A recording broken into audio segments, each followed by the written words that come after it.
제가 지난 한 주간 동안 읽었던 잔잔하고서도 좀 은혜로운 책이 있었습니다. 그 유명 저자의 책도 아니었고 베스트셀러도 아니었습니다. 그냥 평신도로서 한 집사님이 그냥 지으신 책이었는데 이분이 굉장히 불안한 장애가 있으셨어요. 불안 증세가 심하셨고 또 약간의 우울도 있으셨고 그러다 보니까 이제 신앙에 의심도 생기시고 걱정거리도 많으셨던 분이 이제 예배를 드리고 성경을 읽고 또 교회에서 권하는 좋은 믿음의 글들을 읽으시면서 그 믿음이 단단해지고 이제는 다른 사람들에게 그 위로하고 또 믿음을 이렇게 세워주는 좋은 그 글들과 책들을 권하는 권서인의 역할을 하고 계시는 서자선 집사님이 지으신 읽기록이라고 하는 책이었습니다. 두껍지 않고 작은 책이었는데 읽으면서 저도 베스트셀러는 아니었지만 평범하게 한 영혼이, 한 평신도가 어떻게 불안 가운데 벗어나게 되고 어떻게 불분명한 신앙 가운데에서 든든한 신앙으로 변화되는지 굉장히 정말 잔잔하게 잘 그려지고 있는 그런 책이었습니다. 저도 어떤 목사님이 권하시길래 저도 구입해서 읽어봤는데 여러분들에게도 권할만 합니다. 특별히 읽는 것이 우리 신앙에서 어떤 역할을 하고 있는지 좋은 예가 되고 있는 서자선 우리 집사님의 읽기록, 이분의 읽음의 역사가 그냥 잔잔하게 어렵지 않게 들어있는 그런 소중한 아름다운 책이었습니다. 이 책의 한 부분을 제가 인용해 드리면 이렇게 써 있습니다. 인생의 불안과 두려움 앞에, 우울 앞에서 생각이 많아졌습니다. 불안은 어디서부터 비롯되는지, 인생에서 가장 소중한 것은 무엇인지, 나는 누구인지에 대해 궁금했습니다. 삶의 의미와 목적은 무엇이고 어떻게 살아야 될지에 대한 수많은 생각이 꼬리에 꼬리를 물었습니다. 계속되는 질문에 성경을 읽기 시작했고 궁금증을 해결하기 위해 신앙의 글들을 읽기 시작했습니다. 성경과 독서를 통해서 비로소 내가 어떤 존재인지를 진단받고 불안의 원인도 깨닫게 되었습니다.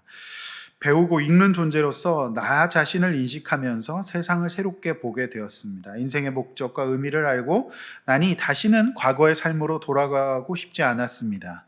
궁극의 처방이 필요했고 죽기 살기로 성경과 읽기에 매달렸고 그만큼 절박하게 또 간절하게 읽는 것이 나에게 필요했습니다. 지역교회를 신실하게 섬기는 집사로서 마주한 삶의 불안의 문제 앞에서 예배드리고 특별히 목사님들이 권하는 이 책을 통해서 읽는 것을 통해서 이분의 신앙이 어떻게 서가는지를 잘 보여주는 잔잔한 그런 도전의 책이었습니다. 자, 우리는 계속 지금 디모데전서를 묵상하고 있는데 지난번에 들으셨던 말씀은 감독과 집사의 자격이었죠. 자, 그리고 바울은 마게도냐로 떠나면서 에베소에 디모데를 남겨두었고 그에게 이제 하나님의 교회를 세우는 일에 대한 글을 써보냅니다. 자, 우리가 그것을 지금 읽고 있는 것이죠. 그 바울이 교회를 어떻게 자신이 없는 교회를 세울 것인지에 대한 글, 그것이 바로 디모데전서 우리가 읽고 있습니다. 바울은 썼고 디모데와 교회는 읽었습니다. 자, 쓰고 읽는다. 자, 우리 신앙생활에 굉장히 중요한 요소입니다. 특별히 우리가 무엇을 읽는다 또는 듣는다는 것은 매우 중요한 신앙의 요소라는 것을 알 수 있습니다. 과연 바울은 디모데에게 무엇을 쓰고 디모데와 에베소 교회는 무엇을 읽었을까요? 자, 이것이 우리가 함께 오늘 생각해보고 함께 도전받아야 될 오늘의 메시지인 것이죠. 자, 이제 본론으로 들어갑니다. 본론 14절. 바울은 디모데가 있는 교회에 속히 가기를 원했어요. 그러나 갈 수가 없었습니다. 바울은 지금 곧 로마 감옥에 갇힐 것이고 무엇보다도 그의 건강 상태가 좋지 않았어요. 이제 우리 코로나로 교회를 못 오듯이 그가 형편상 또 상황상 그 직감했던 것 같아요. 이 서신이 이제 바울의 마지막 서신이거든요. 그러니까 자신을 곧 하나님께서 천국으로 인도하실 것 같다. 이 땅에 육신의 사명이 닿을 것 같다는 것을 직감했던 것 같아요. 그래서 더욱더 바울은 필사적으로 썼어요. 내가 갈 수 없었기 때문에 더욱더 필사적으로 썼습니다. 그래서 15절에서 말하죠. 내가 지체하면 자, 내가 원치 않게 못 갈 수 있다. 가더라도 매우 늦게 갈 수 있다라고 하는 뜻이죠. 우리가 거듭 말씀드리지만 이 에베소 교회 상황은 엉망진창이지 않았겠습니까? 자, 아데미 여신의 도시, 문화적으로 타락한 도시, 혼란스러운 환경 가운데 있었어요. 총체적인 위기 가운데 있었습니다. 바로 그곳에, 그 최전방 험지에 지휘관인 바울이 없었지 않습니까? 물론 바울이 말씀을 잘 깨달아서 목회자로 낙점이 되었지만 그는 경험이 없었고 연소했어요. 그리고 교회는 아직 지도자마저 세워지지 않은 마치 무주공산과 같은 그런 어린 지경에 있었습니다. 그래서 지도자를 세우는 원리에 대해 설명하고 있지 않겠습니까? 바울이 한시라도 빨리 와줘야 되는 그런 상황이었어요. 그런데 그가 올 수가 없는 형편이었죠. 이런 상황을 본문은 한마디로 지체라는 단어로 표현하고 있어요. 여러분, 지체라고 하면 어떤 이미지가 떠오릅니까? 여러분, 답답함, 막막함 이런 이미지가 떠오르지 않나요? 그래서 지체 장애, 뭔가 발달이 늦고 잘 이렇게 정상적으로 순리대로 자라지 않는다는 의미가 있지 않습니까? 답답하고 막막하죠. 자, 2000년 전에 에베소 교회 상황보다 지금 대한민국에서 살아가는 우리의 상황이 훨씬 더 저는 어렵다고 보여져요. 세상은 훨씬 더 교묘하게 음란하고 교묘하게 물질 우상과 놀라운 새로운 인생의 가치관이 제시되고 있습니다. 그리고 날마다 변하는 최첨단 문화로 우리를 헷갈리게 만들고 있어요. 온갖 종교들이 판치고 있고요. 이단들이 판을 치고 있어요. 지금처럼 이단이 많은 세상도 없지 않습니까? 그러니까 가만히 있으면 자동으로 믿음이 안 좋아질 수밖에 없는 상황이에요. 우리가 역류하거나 깨어있지 않고 뭔가 붙들지 않으면 우리는 거대한 파도 속에 휩쓸려서 자동으로 떠내려갈 수밖에 없는 에베소 교회 상황보다 훨씬 더 좋지 않은 그런 상황이다라고 하는 거죠. 사단은 이 모든 것들을 주관하면서 특별히 가정을 무너뜨리고 깨트려요. 그래서 제가 말씀드렸죠. 하나님의 창조 섭리를 망가뜨리기 시작하면서 이 가정을 무너뜨려요. 그래서 젠더 간의 갈등을 마련하고 있고 그 속에서 심리적으로 사람들은 파괴적이고 어두운 무의식을 차곡차곡 쌓아가게 만들고 있어요. 비교하게 만들고 있는 그대로 못 보게 만들고 상대적으로 박탈감을 주고 있습니다. 하다가 심리학이 범죄 심리학까지 발달하는 지경에 이르렀어요. 하도 사람들이 나쁜 짓, 이상한 짓을 많이 하니까 그 사람들이 왜 그러나 라고 하는 연구까지 하게 된 것이죠. 많은 장년들, 청년들, 청소년, 어린이 할 것 없이 전부 다 영적인 지체를 경험하고 있어요. 스승이 없어요. 뭔가 가르침이 정말 부어줘야 되는데 잘 되지 않는 그런 지체를 경험하고 있어요. 영적으로 장애를 경험하고 있다는 거죠. 뭘 어떻게 해야 될지 모르겠어요. 이해도 되지 않고 해석도 잘 안 됩니다. 내 삶이 뒤틀린 것 같고 내 삶이 어디로 가는지도 모르겠고 내 삶 속에 하나님의 뜻이 어딘지 모르겠어요. 궁극적으로 하나님이 계신지 안 계신지도 헷갈리고 낙심되고 우울할 때가 많아요. 여러분, 이럴 때 뭘 해야 될까요? 이런 에베소 교인들에게 바울이 뭘 했습니까? 디모데와 에베소 교인들이 뭘 했습니까? 바로 이럴 때 뭘 했나요? 여러분 잘 생각해 보세요. 매우 영적인 일입니다. 사단은 이 일을 하지 못하도록 만들 거예요. 왜요? 그렇게 하면 우리가 변화될 거니까요. 여러분, 바로 이럴 때 우리는 뭘 해야 됩니까? 바울은 썼고 디모데와 교회는 읽었어요. 무엇을 읽어야 됩니까? 여러분, 해리포터를 읽어야 됩니까? 아니에요. 말씀을 읽어야 되고 영적인 글들을 읽어야 돼요. 여러분, 이미 많은 사람들이 써놨어요. 지금 우리가 초대교회 신자들이 아니고 2000년 기독교 역사 속에 있는 그리스도인이라는 게 얼마나 다행인지 몰라요. 그 2000년의 역사 속에 수많은 우리 믿음의 선조들이 다 고민했어요. 고통의 문제, 하나님이 세상을 다스리시는 문제, 죄를 왜 허용하시는지, 왜 사람이 안 변하는지, 역사는 왜 이렇게 흘러가는지, 많은 고민들에 대한 답을 탁월한 기독교 저술가들이 다 남겨놓았습니다. 읽으면 해결될 수 있는 일들이 너무너무 많아요. 그런 의미에서 제가 이 서자선 집사님의 책을 보면서 목사만 그러는 것이 아니라 신학자만 그런 게 아니라 그냥 동네 아주머니가 헷갈리고 너무 힘들고 우울하고 불안했는데, 제가 볼 때 심지어 이분이 약간 불안장애가 있으세요. 근데 이분이 말씀 읽고 읽는 것에 집중하면서 완전히 변화되는 과정을 보여주고 계세요.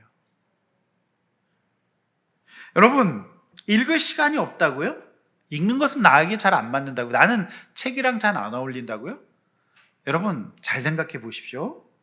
아무리 시간이 없다 해도 본인이 하고 싶은 죄의 소욕을 채우는 데에는 시간을 다 씁니다. 반드시 다른 것은 있습니다. 반드시 다른 것에 충분히 시간을 씁니다. 그러니 더 안 좋아질 수밖에요. 더 안 좋아질 수밖에요. 여러분, 왜 하나님이 악을 허용하시는지, 왜 고통을 허용하시는지에 대해서 제일 많이 고민한 서양의 아저씨가 계세요. 그건 단연코 C.S. 루이스예요. 그리고 요즘 기독교 출판계에 굉장히 중요한 테마가 있어요. 세상이 고통으로, 전쟁으로, 또 경제의 빈부의 격차라든지 특별히 질병들이 많아지고 이러거든요. 근데 그거는 믿지 않는 사람에게도 똑같아요. 믿는 사람에게도 똑같고요. 그러니까 차별 없이 이 땅에 살아가면 질병에 노출되고 또 불행에 노출되거든요. 여러분, 이 문제를 다룬 성경의 한 인물이 있으니 욥이에요. 그래서 요즘 기독교 출판계에 욥기에 대한 출판물들이 굉장히 양질의 출판물들이 쏟아지고 있어요. 욥, 그에 대한 질문들, 정말 욥에 대한, 요즘에 그 구약이나 이쪽에서 굉장히 좋은 책들이 욥에 대해서 많이 나오고 있습니다. 여러분, 그럼 그거를 읽어보는 거죠. 보면서 낙심되고 다운되고 내 인생이 왜 풀리지 않을까? 나는 왜 고통의 문제에서 벗어날 수 없을까라는 것을 이미 고민해놓고 겪어놓은 사람들이 있기 때문에 하나님 나라 관점에서 언젠가 이 일이 끝나고 이것은 왜 주시는지에 대해서 답이 있다니까요. 여러분, 다 떠나서 그냥 우리가 하다못해 무슨 하수구가 막혔다든지 뭐 형광등을 갈아야 된다든지 이럴 때에도 뭘 할 줄 모른다면 여러분, 녹색 창에 쳐보십시오. 여러분, 그냥 유튜브에 쳐보세요. 다 나옵니다. 안 나오는 게 없을 정도로 정말 놀랍습니다. 유튜브는 진짜 하나님이에요. 유튜브 녹색 창은 예수님 같아요. 묻는 거 다 답해줘요. 그렇죠? 여러분, 그런데 그것조차 읽지 않으면 답이 없어요. 저도 자꾸 프린트가 제 맥북에서 칼라로 돼가지고 제가 흑백으로 맥북 설정을 해놔도 자꾸 돌아가요. 그래서 쳐보니까 바로 나와서 바로 해결했거든요. 그러니까 그런 거거든요. 읽으면 실생활도 좋아지는 거거든요. 하물며 우리의 영적인 문제가요, 여러분이 고민하고 있는 문제, 장년의 때, 청년의 때, 질병의 문제, 고통의 문제, 자녀의 문제, 내 혼인의 문제, 내 마음의 문제, 여러분 전방위적으로 다 나와 있습니다. 이상한 걸 읽지 말고 그런 게 있으면 저한테 물어보시면 제가 권해드립니다.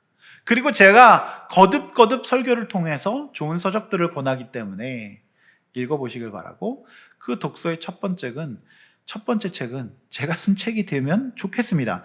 여러분, 담임 목사가 쓴 책도 안 읽고서 뭘 하겠습니까? 그러면 쉽게 잘 읽혀집니다. 갓비플 묵상 일반에서 지금 1위예요. 네. 물론 우리 교인들이 샀겠지만 우리가 교회가 작은데 얼마나 많이 샀겠습니까? 그죠? 그러니까 이제 다른 사람들도 좀 산다는 얘기인 것 같아요. 우리 갓비플을 공략하기를 잘한 것 같습니다. 묵상 분야 1위예요. 네, 저는 그럴 줄 알았어요. 교보에서는 티가 안 나거든요. 그러니까 이제 그 묵상 분야 1위. 네, 그래서 현재 1위입니다. 그래서 그런 거거든요. 그러니까 읽으십시오. 너무 많은 소위 레퍼런스가 참고가 있는 거예요. 근데 사단은 그걸 못하게 만들어요. 왜? 읽으면 우리의 영혼과 그 글이 만나서 케미가 이루어지거든요. 그걸 못하게 만들어요. 여러분, 제가 어떤 특정한 책을 말씀드리기보다는 지체를 경험할 때 하나님의 집에서, 그러니까 지금 내가 신앙생활하고 있는데 내 인생에서 벌어지는 일들을 놓고 모르겠을 때, 답답할 때 회피하거나 그냥 놀거나 자거나 취하거나 즐기거나 하지 말고 누군가가 나와 같은 고민을 가지고 써놓은 글이 있고 그 글의 첫 번째는 성경이에요. 그것이 시편이고 그것이 욥기고 그것이 전도서예요. 그것이 요한복음이에요. 그것이 레위기예요. 이거를 어떻게 읽어요? 예? 절박하고 간절하게 대할 때 우리가 살아갈 수 있어요. 그렇지 않으면 우리는 해결할 수가 없는 거죠. 그래야 명확해집니다. 여러분, 우리가 어렸을 때 아파요. 아무것도 못해요. 아픈데 뭘 해요? 막 열이 나고 아파요. 몸살이 났어요. 근데 우리 어머니들이 늘 하셨던 말씀 뭐죠? 먹어야 된다. 먹어라. 먹어야 산다. 그래도 먹어야 약이 듣는다. 그랬죠? 바로 그거예요. 제 책의 제목을 식사하셨습니까로 지은 이유가 그거예요. 말씀을 먹어야 된다는 거죠. 아파도 슬퍼도 외로워도 슬퍼도 나는 안 울어가 아니라 외로워도 슬퍼도 먹어야 돼요. 심리적으로 가장 아픈 아이가 저는 캔디라고 생각해요. 외로워도 슬퍼도 안 울면 정신분열이 옵니다. 외로워도 슬프면 상담자에 가서 상담하고 그래도 못 견디있으면 약도 먹고 여러분 기도하고 교회 나오고 신앙생활 해야 돼요. 외로워도 슬퍼도 나는 안 울어. 참고 참고 또 참지 울긴 왜 울어. 미치는 지름길입니다. 네? 미치는 지름길이라고요. 아시겠죠? 여러분, 저도 역시 저라고 왜 사람인데 걱정되고 불안할 때가 왜 없겠어요? 저 역시. 그렇죠? 근데 저는 그 은혜가 있어요. 어렸을 때 글짓기 대회 나가면 이상하게 저한테 상을 주더라고요. 안 믿으시는 것 같은데. 제가 방공 글짓기 대회에서 정교 대상 받았던 사람입니다. 그러니까 그걸 그냥 술술 그냥 쓰는 거죠. 예. 그러니까 저 역시 글에 대해서 제가 뭐 이렇게 공부를 엄청나게 잘하는 사람 아닙니다. 그냥 그 은혜는 있어요. 그냥 요걸 보고 싶은 마음이 생긴 거죠. 그래서 저도 큐티책을 펼쳤어요. 요한복음 14장 1절 함께 같이 읽어볼까요? 읽습니다. 시작. 너희는 마음에 근심하지 말라. 하나님을 믿으니 또 나를 믿으라. 여러분, 이 말씀이 뜻하는 게 뭐예요? 예수님이 제자들과 예수님의 십자가의 죽음과 부활에 대해서 말씀하시는 거거든요. 그러니까 이제 인간으로서 이 땅에 발을 딛고 사는 제자들로서 불안하죠. 자꾸 죽으신다니까, 자꾸 승천하신다니까 불안한 거예요. 인간은 그렇죠. 그러니까 제가 이걸 보면서 느낀 게 뭐냐면 신앙생활의 본질은 이 땅에서 우리가 살다는 것은 갈등과 불안의 연속일 수 있어요. 왜? 우리는 이 땅에 사는데 하늘의 가치를 믿어야 되니까요. 바로 그때 예수님이 이 말씀을 하셨고 이 말씀을 듣고 읽어야 되는 겁니다. 그럴 때 마음이 잡히는 거 아니겠습니까? 제가 이 말씀을 읽으니까 하나님, 땅에 사는 우리 성도들의 문제를 가지고 땅에 사는 목사인 제가 목회를 하니 왜 근심이 안 되겠습니까? 그런데 하나님 근심하지 말라고 하시니까 주님 살아계신 교회에 살아계신 하나님을 믿고 근심을 맡겨보겠습니다. 그러니까 마음이 잡히더라고요. 그리고 오늘 큐티 본문에는 어떻게 말씀이 있어요? 보혜사 성령님이 우리에게 약속하시는 말씀이 평안을 너에게 주노니 내가 주는 평안은 세상과 다른. 그걸 읽으니까 어때요?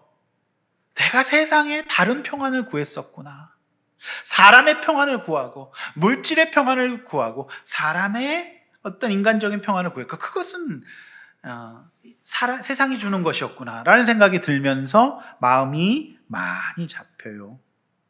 여러분, 저는 이제 코로나 이렇게 걸리시고 이렇게 드시면 가슴이 철렁합니다. 왜요? 우리가 함께 예배드리고 못 보니까요. 그렇지만 서자선 집사님처럼 전투적으로 읽어야 돼요. 여러분, 하나님은 어디 계시는지, 내 인생은 왜 이런지 따지고 싶으십니까?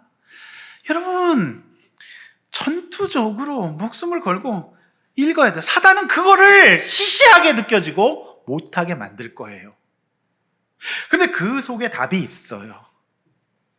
그래서 읽는다는 것은 매우 영적인 행위예요.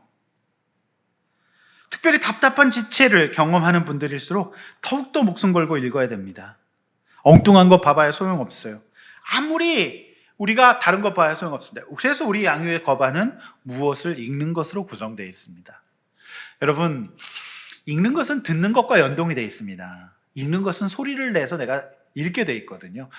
듣게 되어 있거든요. 그러니까 여러분, 읽는 것이 눈도 침침하시고 여러 가지 또 그러시다. 그럼 들으세요.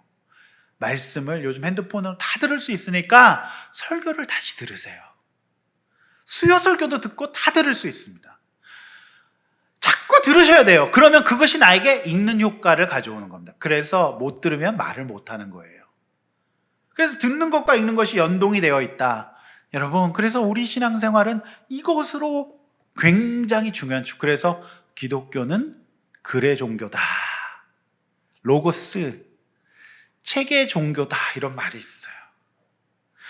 여러분, 영적으로 다운될 때 이것부터 딱 끊게 돼요. 예배부터 딱 끊고요. 큐티부터 딱 끊고 신앙서적 아예 없습니다. 이거를 해야 돼요. 그렇지 않고 세상의 콘텐츠들과 사람 앞에서 때로는 그냥 넋놓고 노는 것과 뭔가에 취하는 것에 빠져가면 절대 우리가 이 속에서 헤아릴 수가 없어요. 그래서 사도 바울이 지체될 수 있다. 그러나 이 상황에서 내가 너희를 돕는 방법은 썼고 너희는 읽었으면 좋겠다. 이런 말씀을 하고 있는 것입니다. 여러분, 오늘 말씀을 듣는 것도 읽는 거예요. 그래서 자꾸 제가 본문을 띄워드리는 거예요. 그리고 주보에 여러분 설교의 대주도 적어드리는 거예요. 읽으시라고. 아멘? 이 과정을 통해서 우리는 정신을 차리고 깨어지게 되어 있어요. 아멘? 여러분, 이거 하지 않으면 그렇게 되어 있어요. 그래서 저는 중고등학생 아이들에게 학교 교육과정을 잘 따라가라 얘들아. 너희 좋은 대학 들어가라고 얘기하는 거 아니다.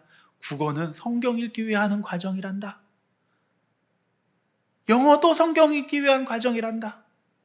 문해력이라고 그러거든요. 그래서 그 과정을 잘 따라가면 너에게 여러 가지 유익할 거다. 제가 그렇게 얘기하죠. 이제라도 시작하십시오. 이제라도. 제가 어떤 권사님이 글을 모르셨어요. 근데 이 권사님이 그 기도가 하나님, 제가 성경 읽고 싶어요. 성경 목사님들 읽으려니 읽고 싶어요. 기도하다가 한글을 깨치셨다는 게 아니겠습니까? 그냥 읽혀지시더래요. 그런 은혜가 있어지시길 축원합니다. 가능한 일이죠. 여러분, 이제 본문은 하나님의 집 교회론과 진리와 기둥이 무엇인지를 얘기합니다. 자, 바울은 이제 쓰기를 디모데를 비롯한 예배도 성도들이 하나님의 집에서 어떻게 해야 될 것과 하나님의 집인 교회에서 무엇을 할 것인지에 대한 정의를 내려주고 있죠. 그 15절 말씀이거든요. 교회는 하나님의 집이에요. 만일 내가 이제 지체하며 너희로 하여금 하나님의 집에서 어떻게 행해야 될 것을 알게 한다. 그래서 여기서 하나님의 집은 헬라 오이코스인데 이제 하우스라고 하는 공간이 아니라 홈, 집의 기능을 얘기하고 있습니다. 그래서 교회는요, 성도들이 모인 그 모임을 교회라고 해요. 에클레시아, 밖으로 부르심을 입은 자들의 모임. 어제 목장 모이셨으면 그게 교회예요. 그게 교회입니다. 교회는 공간적인 개념이 아니라 성도들의 모임을 얘기를 해요. 목장은 교회죠. 자, 그런데 굉장히 특이한 게 있어요. 교회의 정의. 자, 몇 가지 정의가 있는데 하나님이 교회에 살아계십니다. 여러분, 굉장히 중요한 정의예요. 바울이 말하는 교회 정의는 첫째, 이곳에 하나님이 살아계신다라고 하는 거예요. 할렐루야. 그게 굉장히 중요해요. 여러분, 제가 이 말이 너무 위로가 되는 게 제가 어떻게 해드린 게 없거든요. 제가 뭘 어떻게 해드린 게 없어요. 근데 성도들의 모임에 하나님이 살아계셔가지고 그 속에서 하나님이 일하셨어요. 그래서 그냥 어느 날 목사님 저 문제 해결됐어요. 저 굉장히 좋아요. 이러면서 오신 분들이 있어요. 왜 그럴까요? 목사가 한 게 아니거든요. 목자가 한 게. 그냥 하나님이 그 성도들의 모임인 교회에 살아계셔서 하나님이 일하신 거예요. 주가 일하신 거예요. 이게 교회입니다. 그래서 교회의 소망이 있는 것은 교회의 주인은 목사도 아니고 장로도 아니고 안수집사도 권사도 아니에요. 교회의 주인은 인간이 아니라 하나님입니다. 여기에 하나님이 살아계십니다. 우리 고숙한 성도님이 오신 것도 하나님이 살아계셔서 오신 거라고 믿습니다. 그렇죠? 누가 오라 그랬으면 오겠습니까? 하나님이 살아계셔서 보내시는 거고 하나님이 인도하셔서 그냥 성도님들이 화학적인 변화를 갖고 계신 거예요. 하나님이 그 모임에 살아계시기 때문이에요. 이게 얼마나 큰 위로입니까?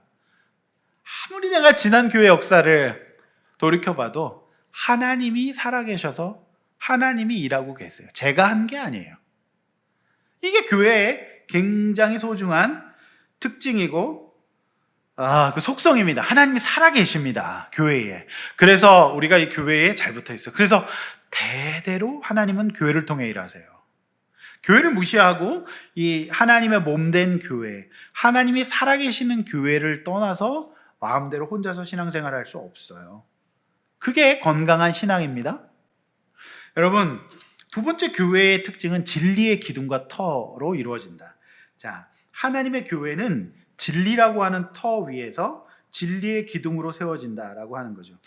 여러분, 여기서 진리라는 것이 무엇인가가 16절에 나와 있는 6가지의 내용이에요. 예수 그리스도가 어떤 분이신가요? 제가 이제 뒤에서 이제 설명할 건데, 이제 16절에 나와 있는 6가지 예수 그리스도가 어떤 분이신가, 소위 기독론이라고 얘기합니다. 예수님이 어떤 분이신가 6가지 핵심 내용이에요. 자, 이것이 잘 읽고 묵상된 사람은 여기 보면 16절에 크도다 경건의 비밀이여 돼 있죠. 막 살 수 없다는 겁니다. 망가질 수 없다는 겁니다. 이 사람은 굉장히 큰 비밀이 있기 때문에 이 사람은 교회에서 기둥과 터가 된다는 겁니다. 여러분, 이게 좀 건축학적인 개념이에요. 여러분, 제가 이제 EBS의 화요일날 밤에 하는 건축학 탐구 집이라고 하는 프로그램 굉장히 좋아합니다. 여러분, 여러 가지 집들이 나와요. 거기 보면 기둥들이 있습니다. 기둥이 없으면 벽이 그것을 받치고 있거든요. 기둥이 굉장히 중요하죠. 하중을 견디는 거예요. 무엇보다도 집은 또 터가 중요해요. 땅을 잘 골라야 돼요. 반듯해야 되죠. 자, 교회는 진리의 기둥과 터에 있는 것입니다. 자, 그런데 교회에는 유명한 성도, 우리 교회 뭐 연예인이라든지 뭐 BTS라도 나오면 얼마나 좋겠습니까? 뭐 재능 있는 성도, 또 유능한 성도도 좋아요. 그런데 하나님의 교회에는 이런 진리의 기둥이 있는 튼튼한 성도가 있는 교회가 진짜 좋은 교회예요. 그러니까 여러분, 기둥이, 여러분 툭 치면 넘어지는 기둥이 그게 기둥입니까? 진짜 튼튼한 기둥은 몸으로 막 갖다 부딪혀도 오히려 몸이 튕겨나가는 기둥이 맞는 기둥이잖아요. 교회는 그런 겁니다. 진짜 좋은 교회는 사단이 방해하고 인간관계 어려움을 겪게 하고 막 시험을 주고 막 이래도 절대 흔들리지 않는 거예요. 교회를 떡 받치고 있으면서 그 다음에 이 터가 흔들리지 않는 거죠. 여러분 막 터가 땅을 밟았는데 계속 막 흔들려. 이런 터가 있습니까? 아니요. 그래서 여러분 이 바닥이 이렇게 중요한 거죠. 바닥 이렇게 한번 불러보십시오. 흔들리나 안 흔들리나? 안 흔들리죠? 네? 안 흔들립니다. 여러분 이 터가 중요해요. 진짜 좋은 교회는 흔들리지 않는, 침대로 치면 시몬스 침대, 흔들리지 않는 이 튼튼한 진리로 무장되어 있는 성도들이 바치고 있고 세우고 있는 교회가 진짜 좋은 교회입니다. 교회는 그런 거예요. 그래서 교회는 그런 성도들이 교회를 바치는 거예요. 여러분 반대로 바치지 않으면 무너뜨리는 거죠. 진리로 무장되지 않고 진리로 터가 되지 않으면 교회를 무너뜨릴 수도 있어요. 그래서 이 서자선 집사님, 이분이 한 지역교회를 얼마나 진리의 기둥이 돼서 잘 섬기는지 몰라요. 그러니까 이분이 굉장히 불안장애 있고 우울이 있었는데 말씀을 읽고 좋은 영적인 글을 읽으면서 든든한 기둥이 된 거죠. 그래서 교회를 딱 받치고 있으면서 자신과 같은 길을 겪고 온 사람들에게 다 세워주는 거예요. 그분, 이 책을 보세요 하면서 권해주고, 이 문제, 이 책. 자녀 문제, 이 책. 그럼 특별히 이 시대에, 하나님 믿지 않는 시대에 하나님을 믿는, 현대 시대에 하나님을 믿는 것, 믿는다는 것이 무엇인가에 대해서 특별히 저는 강영환 선생님, 서강대 철학과 선생님이시죠? 강영환 선생님의 책 굉장히 좋습니다. 특별히 청년들에게 권합니다. 그런 것들을 보면 내가 이 시대에 예수 믿는다는 것이 무엇인지 잘 알 수 있거든요. 어렵지도 않아요. 굉장히 쉬워요. 믿는다는 것은 무엇이? 믿는다는 것. 그죠? 그러니까 그런 것들을 보면서 딱 보니 든든한 교회의 기둥이 되어신 겁니다. 그래서 진짜 교회는 이런 교인들이 있는 교회라고 생각이 됩니다. 자, 우리 그래서 16절은 같이 다시 한번 읽어볼게요. 굉장히 중요한 말씀입니다. 16절 시작. 그도다 경건의 비밀이여 그렇지 않다 하느니 없도다. 그는 육신으로 나타난 바 되시고 영으로 의롭다 하심을 받으시고 천사들에게 보이시고 만국에서 전파되시고 세상에서 믿음 받으시고 영광 가운데서 올려지셨느니라. 네, 여기서 사도 바울이 얘기하는 게 너희가 이 진리의 기둥이 되면 굉장히 클 거다. 그러니까 여러분 왜 경건의 비밀이라고 얘기하냐면 2000년 전에 예수 그리스도는 약간 아리까리한 비밀이었어요. 왜냐하면 예수님이 구약에 계속 예언이 되었는데 그 당시에는 오셨는데 안 믿는 사람이 많았잖아요. 그러니까 이게 약간 헷갈리는 거예요. 진짜 맞나? 비밀처럼. 근데 지금은 어때요? 비밀이 아니고 2000년 기독교 역사 속에 예수님은 이제 풀린 비밀이죠. 근데 이 당시까지만 했어도 비밀스러웠어요. 약간. 왜냐하면 아직도 유대교가 많았고 예수 그리스도가 어떤 분인지 못 믿는 사람들도 많았기 때문에. 그죠? 그런 의미에서 비밀입니다. 근데 이 예수 그리스도를 알면 굉장히 큰 경건의 능력이 있는데, 경건이라는 거는 이런 겁니다. 하나님을 두려워하고 하나님의 뜻대로 살기 위해서 매사에 주의하고 헌신한다는 뜻이거든요. 너희가 진리의 기둥이 되면 매사에 함부로 살 수가 없고 튼튼하고 안전하게 살 수가 있을 것이다. 너네가 잊지 말아야 될 것이 있다. 이렇게 말하고 있으면서 6가지 진리를 말하고 있습니다. 6가지 진리가 16절에 제시되고 있어요. 그리고 디모데는 3장 16절이거든요. 자, 3장 16절이 굉장히 중요해요. 디모데전서 3장 16절 중요하고요. 디모데후서 3장 16절도 굉장히 중요합니다. 자, 3장 16절은 다 외우시는 게 합한 줄로 믿습니다. 요한복음 3장 16절도 중요하죠. 3장 16절은 정말 좋은 장절이에요. 그러니까 무조건 3장 16절 잘 외우시길 바랍니다. 첫 번째, 예수 그리스도에 대한 진리의 비밀, 6가지 기독론, 예수님이 어떤 분이시죠? 첫 번째, 육신으로 나타난 바 되신 거예요. 자, 세상에 이런 종교가 없거든요. 이런 말씀이 없어요. 하나님이신 예수님이, 하나님의 아들 예수님이 이 땅에 인간의 모습으로 낮아지셔서 함께 오셨다라고 하는 거예요. 그래서 너를 떠나지 않고 너와 함께 할 거다. 내가 너와 언제나 함께 있을 거다. 나는 하늘에만 있는 것이 아니고 너와 함께 있을 거다. 너의 손을 잡을 거다. 그리고 너와 함께 생활할 거다. 이것이 성육신이에요. 여러분, 이 성육신의 진리가 일반의 학문 가운데로 영역 가운데로 이제 반영된 것이 뭐냐면 교육과 심리학 가운데 공감이라는 거예요. 그리고 이 맞춤 교육, 그러니까 연령별 교육 같은 거죠. 이 성육신을 체험할 수 있는 식당이 있어요. 빕스라고 하는 식당에 가시면 그 점원들이 굉장히 성육신 해줍니다. 무릎을 꿇고 주문을 받죠.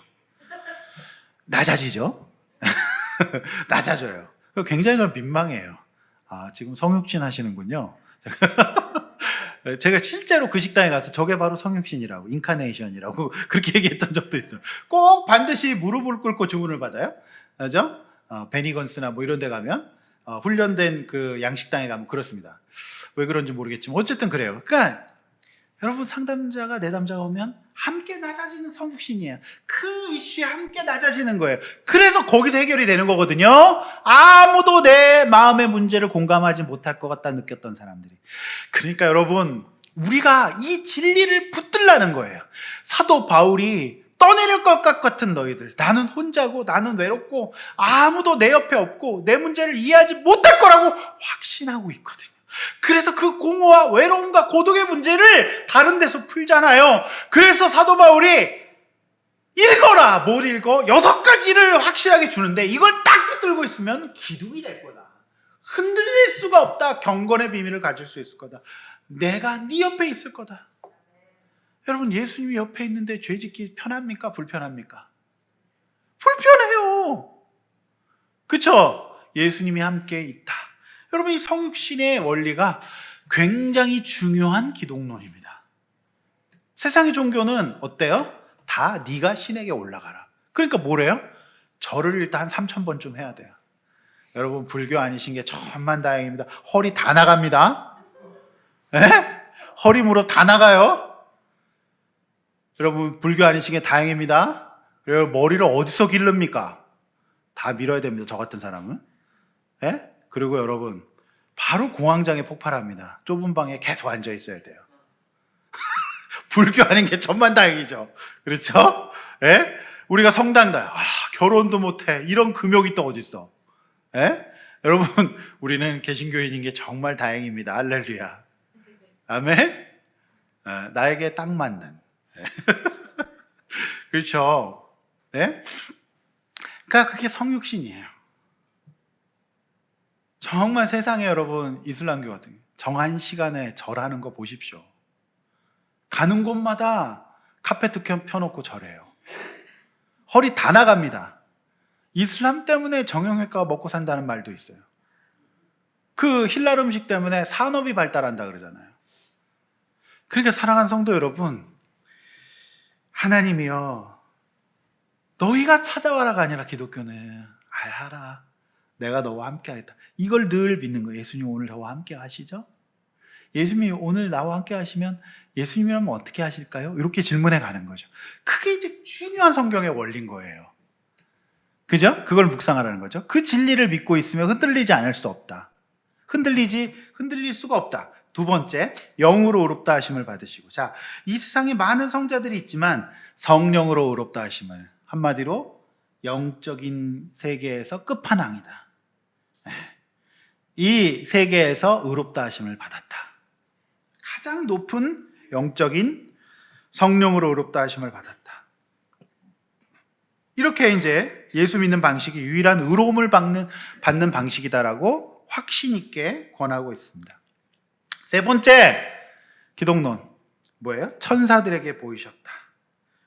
네, 여러분, 빌립보서 2장 9절에서 11절, 이것과 관련된 구절이 한번 같이 읽어볼게요. 앞에 보시고 시작. 이러므로 하나님이 그를 지극히 높여 모든 이름 위에 뛰어난 이름을 주사 하늘에 있는 자들과 땅에 있는 자들과 땅 아래에 있는 자들로 모든 무릎을 예수의 이름에 꿇게 하시고 모든 입으로 예수 그리스도를 주라 시인하여 하나님 아버지께 영광을 돌리게 하셨느니라. 여러분, 여기서 찬양이죠. 모든 이름 위에 뛰어난 이름 예수 예수. 그 찬양이 바로 여기서 나온 겁니다. 예수는 왕, 이 찬양이 여기서 나온. 모든 일의 이름 위에 뛰어난 겁니다. 천사들에게 보이셨다. 그러니까 영적인 존재 중에 종결자다. 가장 높으신 분이다. 그러니까 이거를 우리가 믿고 그분이 나의 구원자가 되셨다는 것을 생각한다는 것이 굉장히 든든하죠.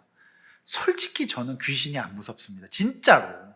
제가 예수 믿기 전에는요, 귀신이 무서웠어요. 저 진짜 귀신이 안 무섭습니다. 사람이 무섭죠. 저 귀신 진짜 안 무섭습니다. 그 귀신 예수 그리스도의 이름으로. 귀신이 저를 무서워할 것 같지 않으십니까?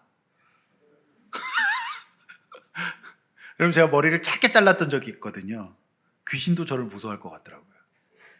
제가 길을 가는데 길이 이렇게 쫙 홍해처럼 갈리는 거 있죠. 그렇게 머리를 짧게 자르고 제가 그때 청각 때인가 결혼 초기 때인가 제가 부산에 제일 오래된 초량교회 교사 강습회를 갔는데 굉장히 당혹스러워 하시더군요. 초량교회 굉장히 오래된 교회고 부산의 첫 번째 교회인 걸로 알고 있는데 그 당시에 제가 이제 그 편집장하고 막 청소년 사역하고 있었기 때문에 하여튼 그런 사진이 있어요. 연예인들 막 인터뷰하고 그랬거든요. 어쨌든 전 진짜 안 무서워요, 귀신이. 왜요? 내가 하나님의 자녀고 예수 그리스도를 영접했고 성령에 거하고 말씀이 있는 사람이기 때문에. 그죠? 예수님의 이름으로 쫓을 수 있기 때문에 하나도 무섭지 않습니다. 진짜로. 귀신이 무섭지 않아요. 하나도 무섭지 않아요. 그런 마음이 있는 거죠. 천사들에게 보이신 분이 나와 함께 계신다. 그 다음 네 번째. 자, 따라서 해봅시다. 만국에 보이시고. 자, 만국에 전파되었습니다. 여러분, 예수님은요, 그 당시 팔레스타인 집에 작게 시작한 예수님의 복음이 300년 후에 로마 제국을 점령했어요. 그리고 유럽을 그래서 그 유적지들이 지금 다 교회와 성당으로 남아있는 겁니다. 그리고 아메리카 대륙을 거쳐서 조선 땅까지 100년 전에 들어온 겁니다. 만국에 전파되었고 아직도 각국의 선교사님들이 복음을 전하고 있어요. 그러니까 여러분 이런 생각하실 때가 있죠. 내가 믿는 것이 맞는 건가? 나 혼자 믿는 거 아닌가? 천만의 말씀. 만국에 전파되니까 안 믿는 게 더 이상한 거죠. 만국에 전파된 거예요. 내가 하나님의 자녀 된 것은 당연한 거고 내가 크리스천이 된 것은 너무나도 자연스러운 순리다. 왜? 만국에 전파되는 거니까. 외롭다고 생각하지 마십시오. 나 혼자 믿는다 생각하지 마십시오. 기독교는 2000년 역사를 거쳐서 전 세계에 아직까지 가장 많은 신자를 갖고 있는 종교죠. 그렇지 않습니까? 만국에 전파되는 거예요. 안 믿는 게 이상한 거죠. 나 혼자 믿는 것이 별난 게 아닙니다. 그럴 때 있잖아요. 나 혼자 별난 거 아닌가? 아니에요. 안 믿는 게 별난 거죠. 그러니까 어때요? 저는 이 6가지 기독론을 다 붙들고 있으면 교회의 기둥과 터가 될 수밖에 없어요. 하나님이 나와 함께 계시고 영으로 어렵다 하심을 가지시고 천사에게 보이신 슈퍼파워시고 그죠? 만국에 전파되시고 마지막 5번째는 세상에서 믿음 받으시고 예? 그래서 세상의 역사를 히스토리라고 하죠. 히스토리가 뭐예요? 그의 이야기 아닙니까? 하나님의 역사 이야기, 하나님이 역사를 주관하고 계신다. 그러니까 여러분 지금 대통령이 누가 뽑혔든 어떻게 됐든지 우리나라와 민족을 하나님께서 이끌어 가실 것입니다. 지금 전 세계 역사 유가가 올라가고 지금 밀값이 올라가고 하다못해 식용유 값이 올라가는 이 세상 속에서도 하나님은 전 세계 역사를 주관하고 계실 것입니다. 지구온난화의 시대 속에서도 하나님은 우리와 전 세계 역사를 주관하고 계실 것입니다. 아멘. 그 믿음을 가져야죠. 하나님이 지금 이 상황을 장악하고 계세요. 마지막 따라서 해봅시다. 영광 가운데서 올려주셨다. 여러분 이건 뭐예요? 죽음을 이기시고 부활 승천을 의미합니다. 그러니까 여러분 6가지 기독론이 신학교에서 한 학기 동안 배우는 거예요. 근데 저는 진짜로 신학교 다닐 때 이것이 너무 영광스러워서 눈물을 흘리면서 강의를 들었다니까요. 너무 영광스러워서. 신학교는 그렇게 다녀야 됩니다. 그냥 영광스러워서, 그런 복음에 종 삼아 주신 것이 감사해서. 근데 내 옆에 총회장 아들, 노회장 아들은 띵가띵가 하더라고요. 감사함이 없어요. 그러면 안 돼요. 이 복음이 영광스러웠어요. 에? 여러분, 부활은 뭡니까? 자, 고개 들어 절 보세요. 죽음을 극복한다는 거잖아요. 여러분, 이게 놀라운 진리인데, 우리가 이 땅에서 고생해도 살아봐야 7, 80년입니다. 길게 살아야 100년이에요. 우리 잘 못 들으시지만 우리 오은식 성도님이 원고 있으신가 읽으실 거예요. 물어보면 어떠실까요? 인생이 짧았다고 할까요? 길다고 할까요? 분명 짧다고 하실 겁니다. 우리 인생은 영원한 것 같지만 짧아요. 여러분, 진짜 우리는 이 땅에 나그네예요. 여행은 짧잖아요. 여러분, 우리의 진짜 본향은 천국이에요. 하나님 나라예요. 그러므로 부활의 신앙, 천국의 신앙은 이 땅의 삶이 진짜 지질이 고생하고 힘들더라도 천국의 소망으로 사는 거예요. 왜요? 우리는 이 땅에 잠깐 여행이니까요. 여행 중에 고생은 재미라고 하지 않습니까? 여행 중에 여행이죠. 근데 여행 중에 이 땅에서 영원히 살 것처럼 하면 안 되잖아요. 그러니까 그런 겁니다. 이 영광 가운데 올려셨다는 이 말씀은 우리의 이 땅에 우리 사랑 못 받고, 우리가 상대적으로 많이 이 땅에서 많이 못 받은 것 같고, 복을 많이 못 받은 것 같으셔도 우리가 구원받았고 우리가 천국에 갈 것이고 우리가 하나님의 자녀가 되고 하나님이 우리를 천국으로 인도해서 고통도 없고 슬픔도 없고 아픔도 없는 그곳에서 영원히 살게 할 것을 믿는 그 믿음을 가질 때 이 땅에서 어떠하면 어떠리? 조금은 해탈하게 되고 조금은 넓게 보게 되고 조금은 덜 아쉬워하게 되고 덜 애통해하게 되지 않을까요?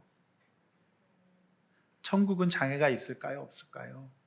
없어요. 그러니까 이 복음의 이 영광 가운데 올려주는 마지막에 배치하면서 네가 이걸 읽어라. 에베소 친구들아, 디모데야, 에베소 교인들아, 너무 낙심되고 헷갈리고 힘들고 우울하고 좌절되고 걱정되고, 소리를 지르지 말라 그래갖고 제가 지금 굉장히 소리를 안 지르고 싶은데 자꾸 소리가 질러지네요. 이 복음으로 어떻게 소리를 안 질러요? 여러분, 영광 가운데 오시느리라 이럴까요? 큰 소리가 난다 그랬거든요. 그러니까 이게 막 천군 천사의 큰 나팔 소리 가운데 오시니까, 여러분, 이 영광 가운데 오신다는 그 주님을 믿으면 이 땅에서 내가 좀 덜 받고, 내가 부모 사랑 좀 덜 받고, 내가 이 땅에서 물질의 축복 좀 덜 받고, 건강의 축복 덜 받고, 남편 복 좀 덜 받고, 에? 자녀 복 좀 없고, 사업에 재물 복이 좀 없어도, 뭐 주식을 샀는데 떨어지는 복이 뭐 이런 사람이었다든지, 하다못해 뭐 도박을 했는데 자꾸 잃는다든지, 뭐 이런 여러 가지 일들을 겪었을지라도 우리가 어때요? 영광 가운데 올려주실 우리 성도들을 계시록에서 주님 우리가 살아있을 때 오시면 우리를 불러 일으키신다고 말씀하셨고, 주님이 우리가 죽고 나서 오시면 우리의 육신을 부활시켜 주시고 우리 영혼 천국 가게 하시는, 이거를 붙들고 이 땅의 삶을 나그네처럼 가볍게 가라. 근데 이런 가치관이 없는 사람은 진리의 기둥이 안 되죠. 흔들려요, 늘. 악착같이 이 땅에서 인정받고 싶고, 악착같이 이 땅에서 잘 살고 싶고, 악착같이 이 땅에서 떵떵거리고 싶죠. 그건 아니잖아요. 그건 주시면 잘 사용하고 나누며 살면 돼요. 내 것이 아니잖아요. 여러분, 죽을 때 가져갈 수 있는 사람 있나요? 굉장히 단순한 진리인데 이 기독론을 잊어버려요. 그러니까 사도 바울이 이걸 써준 거잖아요. 그러니까 너 이거 읽어라 제발. 너희의 신앙은 읽고 듣는 것을 통해서 일어날 거다. 그러나 이 시대가 이걸 읽지 못하게 하고 예배를 방해할 거다. 사실 코로나도 영적으로 보면 큰 그런 방해 중에 하나죠. 우리의 신앙을 나태하게 만들죠. 그러나 우리가 이럴 때일수록 온라인 예배 가운데 더 깨어있고 더 하나님 앞에 잘 드리고 더 이 6가지를 잘 붙들고 하나님의 집에서 진리의 기둥과 터가 되어 이 땅 흔들리는 세상 속에 강하고 담대하게 이 땅을 살아갈 때 저와 여러분이 승리할 수 있을 줄로 믿습니다. 그래서 이 서자선 집사님이 이렇게 말합니다. 이것을 이용함으로 설교를 마치겠습니다. 성경을 따라가다가 우리는 결국 복음을 만납니다. 그렇습니다. 성도가 복음의 비밀한 지식을 알아가기 위해 가장 본질적으로 마땅히 행해야 될 의무가 있다면 그것은 바로 읽는 행위입니다. 경건한 삶을 위해 반드시 읽어야 합니다. 하나님의 말씀을 읽고 연구하는 것이야말로 성도의 삶에서 가장 중요한 것입니다. 이렇게 합니다. 여러분, 갓피플몰에서 읽기로 한번 값도 쌉니다. 할인받으면 10,000원이면 살 겁니다. 무엇보다도 담임 목사 책 안 읽으신 분들은 먼저 그 책부터 한번 읽으시길 바랍니다. 그것도 안 읽고 아직까지 읽기로기를 읽으시면 여러분 독서의 시작은 그 책입니다. 그거라도 읽으시고 독서 후기도 좀 올려주시고. 저는 술술 읽혀요. 진짜 제가 읽어도 술술 읽히더라고요. 그렇죠? 꼭 한번 읽으시고 여러분 하시기를 바랍니다. 틈만 나면 이거 멋있잖아요. 여러분 책 읽는 중년 멋있지 않나요? 그럼 어디를 가든지 딱 보고 이렇게 돋보기 딱 끼고 커피 한 잔 딱 들고 간지가 나잖아요. 근데 계속 여기서 뭐 이거 이렇게 하고 안 멋있잖아요. 자,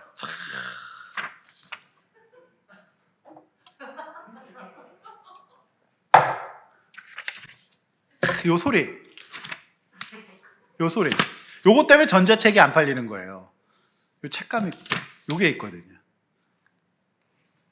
요거 한번 해줘야 됩니다. 요게 있잖아요. 요거 제가 그동안 설교 가운데 권해드린 책만 읽으십시오. 이상한 책 읽지 마시고. 아시겠죠? 아무 책 읽지 마세요. 이상한 책 너무 많아요. 그동안 제가 설교 가운데 권해드린 책만 읽으십시오. 제가 읽어보고 좋은 것만 권해드리는 거니까. 그리고 어떤 분야에 궁금증이 있으시면 저한테 물어보시면 제가 딱 맞는 책을 골라드리도록 하겠습니다. 아시겠죠? 아시겠죠? 네, 그렇게 한번 읽으시길 바랍니다. 이렇게 한번 나눠보십시오. 답답한 지체 속에서 여러분 어떤 지체를 경험하고 있나요? 네, 요즘 무엇을 읽고 있나요? 간절하고 절실하게 읽어야 돼요. 이것은 영적인 행위예요. 실컷 조건 하나님이 이렇게 우리를 지으셨어요. 그래서 기독교는 로고스, 말씀의 종교예요. 아시겠죠? 그래서 옛날에는 선교사가 권서인이라 그랬어요. 쪽복음을 전했단 말이에요. 토마스 선교사가 대동강변에 성경책 하나를 전하고 끝났지만 그걸 읽고 변했다는 거 아니겠습니까? 그렇죠? 읽는다는 것은 매우 매우 중요한 거예요. 그래서 북한에서 우리나라에 뭘 뿌려요? 미라를 뿌려요. 근데 실제로 그거 읽고 북한 넘어가는 사람이 있다는 거 아니겠습니까? 놀라워요. 그죠? 옛날에서 삐라 읽으면 큰일 가슴 막 두근두근거리고 그랬잖아요. 우리 그거 보면 큰일 나는 줄 알고. 살아계신 하나님의 교회에서 어떤 역할을 감당하고 있습니까? 여러분 어떤 사람 같으세요? 진리와 기둥과 터가 됩시다. 그래서 하나님 나라에는 진짜 교회 생태계가 작고 강한 중소교회들이 많아야 돼요. 대형교회 가운데 숨지 마세요. 대형교회는 진리의 기둥이 아니라 진리의 새싹만 있는 거예요. 진리의 모판인 거예요. 하중을 못 견뎌요. 부담스럽다고. 그런데 작은 교회에서 여러분 진리의 기둥과 터의 역할을 잘 감당해 주십시오. 하나님께서 잘했다. 네 평생 그거 하나 잘했다. 교회 하나 세웠구나. 그거 네가 그 역할 네가 거기서 잘 감당했구나. 여러분, 진리의 기둥과 터가 딴 게 아니에요. 이 예배의 자리가 진리의 기둥과 터인 줄로 믿습니다. 아멘? 따라서 해봅시다. 예배의 자리가 진리의 기둥과 터이다. 실제로 저는요, 여러분 앉아 계신 자리에 안 계시면 기둥이 뽑힌 것 같다니까요. 진짜예요. 저는 여러분 한 자리에 안 계시죠? 기둥이 뽑힌 것 같아요. 이쑤시개 뽑힌 게 아니라 진짜로 그렇습니다. 목사의 마음은. 그런 의미에서 우리 가희가 오늘 예배 오니까 진짜 좋네요. 가희야, 너 얼굴 잊어버릴 뻔했다, 야. 한가희 양 오늘 약속 지켰습니다. 네. 자, 여러분 그렇게 한번 우리 나눠봅시다. 할렐루야. 우리 찬양하고 기도하겠습니다.